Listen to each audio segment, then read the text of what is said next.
ಕರ್ತನ ದಿನ 2 ಪೇತ್ರ 3:10. ಆದರೂ ಕರ್ತನ ದಿನವು ಕಳ್ಳನು ಬರುವಂತೆ ಬರುತ್ತದೆ.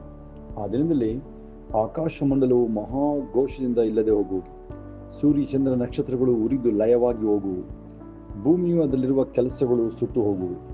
ಕರ್ತನ ದಿನ ದೇವರ ಅಂತಿಮ ತೀರ್ಪಿನ ಸಮಯ ಮತ್ತು ಆತನ ವಾಗ್ದಾನಗಳ ನೆರವೇರಿಕೆಯನ್ನು ಉಲ್ಲೇಖಿಸುವ ಪ್ರಕಟಣೆಯಲ್ಲಿ ಒಂದು ಪ್ರವಾದನಾ ಘಟನೆಯಾಗಿದೆ.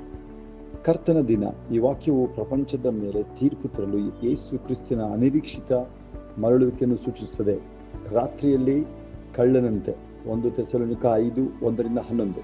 ಈ ರೂಪಕವು ಈ ಘಟನೆಯ ಆಶ್ಚರ್ಯ ಮತ್ತು ಅನಿರೀಕ್ಷತೆಯನ್ನು ಒತ್ತಿ ಹೇಳುತ್ತದೆ.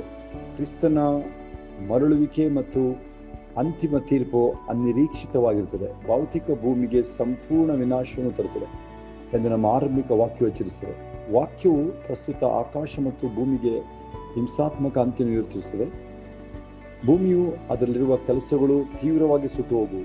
ನ್ಯಾಯ ತೀರ್ಪು ಭೂಮಿ ಮತ್ತು ಅದರಲ್ಲಿರುವ ಕೆಲಸಗಳು ಸುಟ್ಟು ಹೋಗುವು ಅಥವಾ ಬಹಿರಂಗಪಡಿಸಲ್ಪಟ್ಟು ಎಂಬ ವಾಕ್ಯವು ಎಲ್ಲ ಮಾನವ ಕೆಲಸಗಳನ್ನು ದೇವರು ಬಹಿರಂಗಪಡಿಸುತ್ತಾನೆ ಮತ್ತು ನಿರ್ಣಯಿಸುತ್ತಾನೆ ಎಂದು ಸೂಚಿಸುತ್ತದೆ. ಈ ಭಾಗವು ವಿಶ್ವಾಸಿಗಳು ಈ ದಿನಕ್ಕಾಗಿ ಕಾಯುತ್ತಿರುವಾಗ ಪರಿಶುದ್ಧ ಜೀವನವನ್ನು ನಡೆಸುವಂತೆ ಪ್ರೋತ್ಸಾಹಿಸುತ್ತದೆ. ಏಕೆಂದರೆ ವಿನಾಶವು ಹೊಸ ಪರಲೋಕ ಮತ್ತು ಹೊಸ ಭೂಮಿಗೆ ದಾರಿ ಮಾಡಿಕೊಡುತ್ತದೆ. ಈ ವಾಕ್ಯವು ದೇವರ ತೀರ್ಪಿನ ಅನಿವಾರ್ಯತೆ ಮತ್ತು ಪ್ರಸ್ತುತ ಪಾಪಪೂರ್ಣ ಲೋಕ ಕ್ರಮದ ನಾಶದ ಬಗ್ಗೆ ದೊಡ್ಡ ತೀವ್ರದ ಎಚ್ಚರಿಕೆಯ ಭಾಗವಾಗಿದೆ.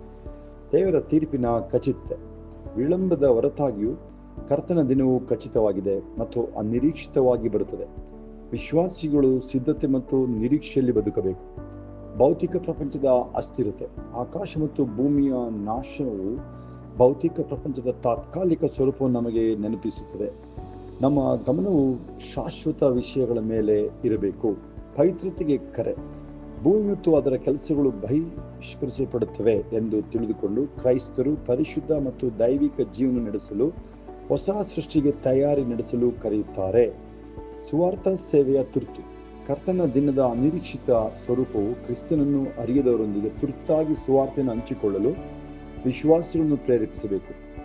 ದೇವರ ಸಾರ್ವಭೌಮತ್ವದಲ್ಲಿ ನಂಬಿಕೆಯಿಡಿ. ಲೋಕವು ವಿನಾಶವನ್ನು ಎದುರಿಸುತ್ತಿದ್ದರೂ ಸಹ ವಿಶ್ವಾಸಿಗಳು ದೇವರ ಸಾರ್ವಭೌಮ ಯೋಜನೆ ಮತ್ತು ಹೊಸ ಪರಲೋಕ ಮತ್ತು ಭೂಮಿಯ ವಾಗ್ದಾನದಲ್ಲಿ ನಂಬಿಕೆ ಇಡಬಹುದು. ಆದರೂ ಕರ್ತನ ದಿನವು ಕಳ್ಳನು ಬರುವಂತೆ ಬರುತ್ತದೆ. ಕರ್ತನ ದಿನ ಎಂಬುವ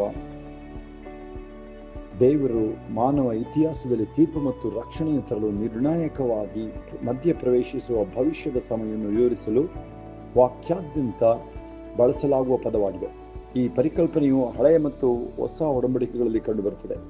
ಉದಾಹರಣೆ ಯೆಶಾಯ 13:6, ಯೋವೇಲ 2:31, 1 ಥೆಸಲೋನಿಕ 5:2. ಕಳ್ಳನ ಚಿತ್ರಣವು ಅನಿರೀಕ್ಷತೆಯನ್ನು ಸೂಚಿಸುತ್ತದೆ. ವಿಶ್ವಾಸಿಗಳಲ್ಲಿ ನಿರಂತರ ಸಿದ್ಧತೆ ಮತ್ತು ಜಾಗರೂಕತೆಯ ಅಗತ್ಯವನ್ನು ಒತ್ತಿ ಹೇಳುತ್ತದೆ.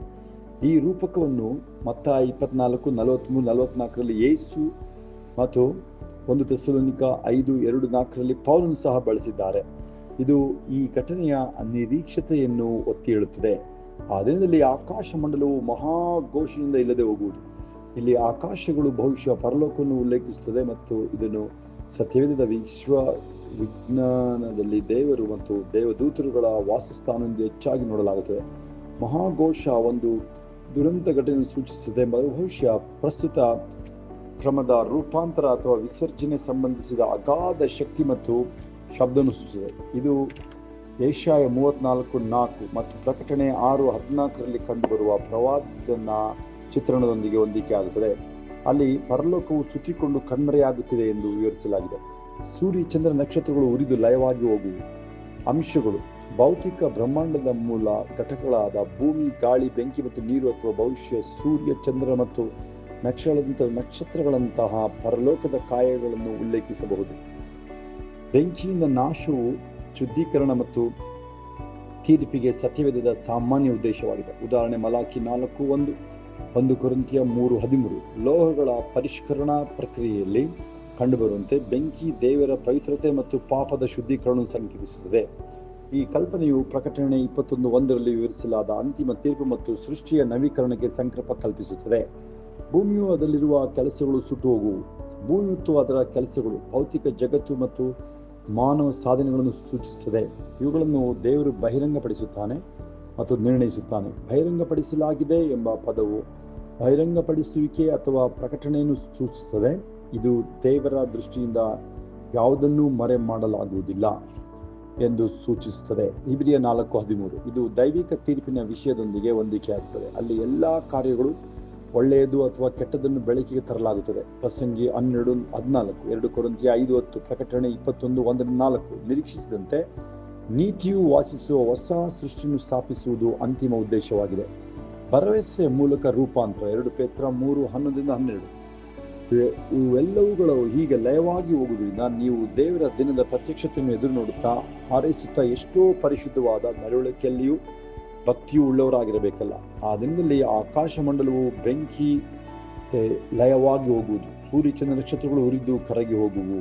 ಎಲ್ಲರೂ ಕ್ರಿಸ್ತನಿಗಾಗಿ ಎಲ್ಲರೂ